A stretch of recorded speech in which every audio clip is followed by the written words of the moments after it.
Let's get smarter with the help of our leadoff panel. Wouldn't you say? Michael Schnell is here, MS Now congressional reporter. Vaughn Hilliard back. I hadn't seen him in a while. He joined last week, again, back from paternity leave. He's now back with lots of work to do. Senior White House correspondent for MS Now, Dasha Burns, my former colleague, and now White House bureau chief and Playbook chief correspondent for Politico, and Susan Glasser is here, staff writer for The New Yorker. Okay, Michael, you cover Capitol Hill every day. What will be missing from the Senate today without Lindsey Graham? Well, first off, Stephanie, Lindsey Graham was just such a personality in the U.S. Senate. He was friends with a lot of folks on both sides of the aisle. In the dozens of condolence messages that came out from members of Congress, almost all of them reflected on the wit that he brought to the important issues that members work on. So first off, it's going to be the personality, but pretty quickly, the legislative impacts are going to come into play. First off, now Republicans are down one member when they take votes. The Senate now down to 47 Democrats and 52 Republicans.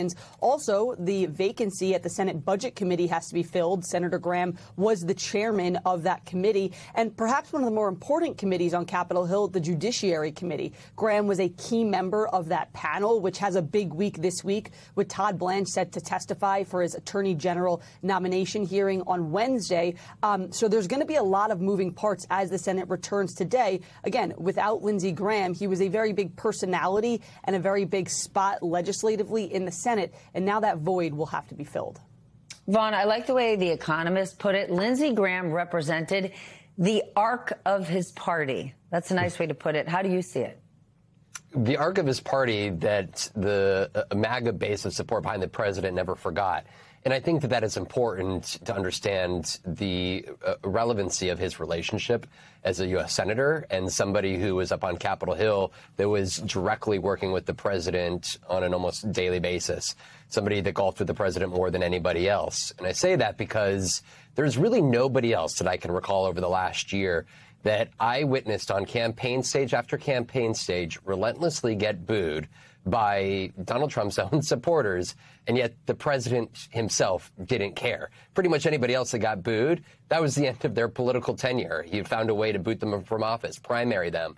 But whether it was out in Pickens County the summer of 2023, for minutes was relentlessly booed. And Lindsey Graham, he just chuckled at the crowd and said, I literally grew up 20 minutes away, right? Or in 2024, when he won his South Carolina primary, and Lindsey Graham was welcomed onto stage through the boos by Donald Trump saying, I love this man. He's actually a good guy, everybody. And that was because he understood, the president did, that he maintained those relationships to what Michael was saying, with including with Democratic senators.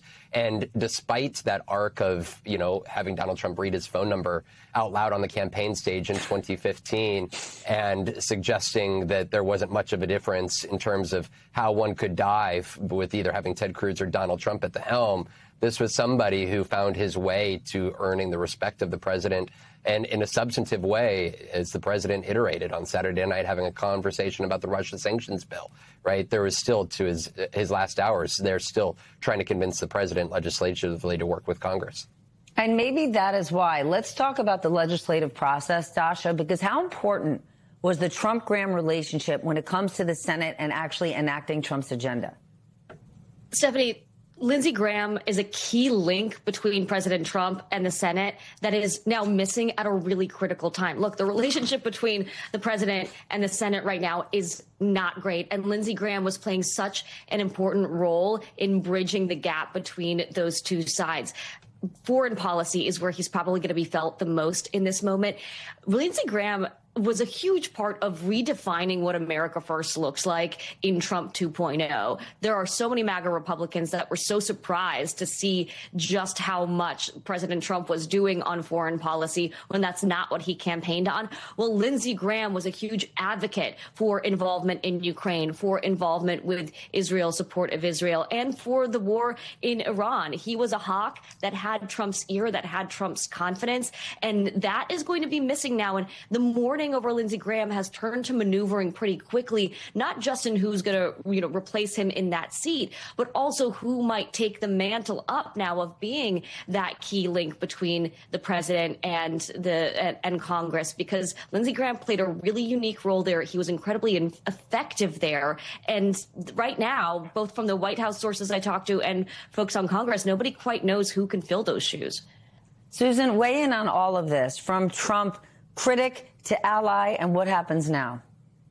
Yeah, the arc of his journey is a very polite way of putting it, Stephanie. I mean, it is a fascinating. The reason people in Washington, I think, are talking so much about this shocking early death of Lindsey Graham is because somebody has real political skills who can go from calling Donald Trump a kook to being his most frequent golf partner. And I think Dasha is right to underscore the extent to which Graham was the Senate's Trump whisperer for his Republican colleagues, by the way, as well as many Democratic colleagues. And he had the ability, he would talk in very plain terms, in sort of informal, off-the-record settings with his colleagues, as well as, with members of the press. I heard it from him directly. He was willing to criticize Trump, to talk in very plain terms about how to deal with him. But he had a zeal. He loved the guy. He loved being in the room. He loved the access and perception of power that working with Trump gave him. Now, interestingly, Trump did not always agree with Lindsey Graham. And,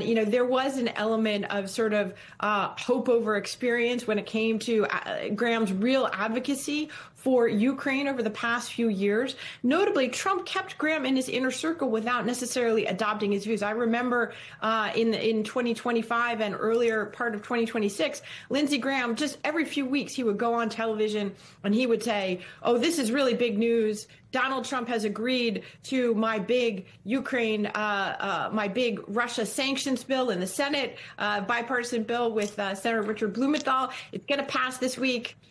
Didn't pass. In fact, that was one of the last things he was still working on, but it didn't seem to rupture his relationship with Trump either. Let's talk about these big votes in the Senate, Michael. You mentioned them before, confirmation hearings for Todd Blanche and Jay Clayton. What are we in for now? I mean, Lindsey Graham's death obviously impacts these things.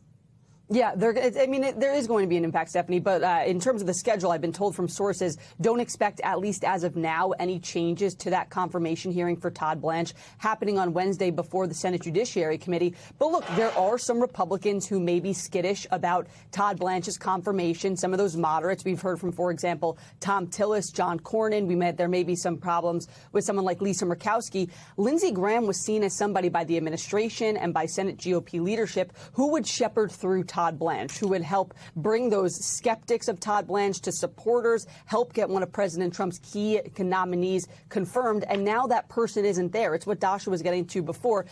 Lindsey Graham was seen by a lot of people as the Trump whisperer up on Capitol Hill, always knowing how to enforce what the president was looking to accomplish on Capitol Hill. He's not going to have that now on a number of different areas, including foreign policy, including national defense. But immediately, it's going to be on this Todd Blanche confirmation. So it's going to be interesting to see how that pans out. And then in terms of the numbers, the Judiciary Committee is now down to 11 Republicans and 10 Democrats, which means that if there's just one Republican who is not supportive of Todd Blanche on committee, that could stall him and it could prevent him from going to the full floor for confirmation. So by the numbers, there are a lot of impacts that Lindsey Graham has, but also the politics behind the scenes. His absence is very much so going to be felt almost immediately with that hearing coming up. Vaughn, who is going to go for his seat? Trump said he already has someone in mind. Right. There's several folks that want in on this. Joe Wilson, longtime congressman, is likely at the top of that list. You are looking at the lieutenant governor who lost her a primary bid. She is a potential contender here as well. The Nancy Mace is already poked her head up, even though she also struggled in her own primary campaign here just 1 month ago. So there's a long list of folks. Nikki Haley is still obviously in South Carolina, but you shouldn't anticipate her filling that role. I was talking to the former RNC committee woman, longtime activist in South Carolina this morning about this here, and she says everybody is trying to not only just look at who the president wants as the appointment, but also who's going to get into the race. And we're looking at a likely August 11th or so date for this. So we're literally less than a month away from when a campaign to be the Republican nominee for this seat in what nobody would expect would be a competitive general election, but understanding the Democrats are happy with their candidates and knowing that they invested so much behind Jamie Harrison 6 years ago against Lindsey Graham, and Jamie Harrison fell way short of Lindsey Graham. It's tough to think that it's going to be that competitive, but there are a lot of dynamics at play, and it's going to be up to South Carolina Republicans for the first time in a while to choose somebody for the seat that Lindsey Graham held for the last more than 24 years.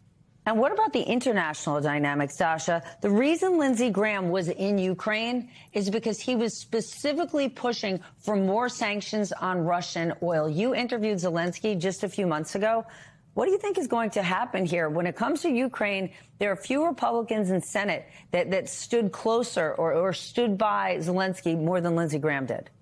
He is no friend of Russia. I mean, there are some formers that, have been passionate about Ukraine. Mike Pence has been to Ukraine a million times, but there are a few people with the amount of power that Lindsey Graham had that were as supportive of Ukraine as Senator Graham was. And so for Zelensky, he has lost a really powerful ally. Now, to Susan's point, it's not like the president necessarily took up Lindsey's policies on this, but he was constantly in his ear. And those guys were on the phone all the time, not only on the phone, but Lindsey Graham had this multidimensional way of talking to Trump, whether it was golfing, TV appearances, phone calls, dinners with Trump and other administration officials to try and push that agenda and translate for Trump why some of these things mattered. He was the Trump whisperer for the Senate, but he was also the Senate whisperer for Trump. Again, that really key link. And foreign policy is going to be where his absence is felt on the world stage rather quickly.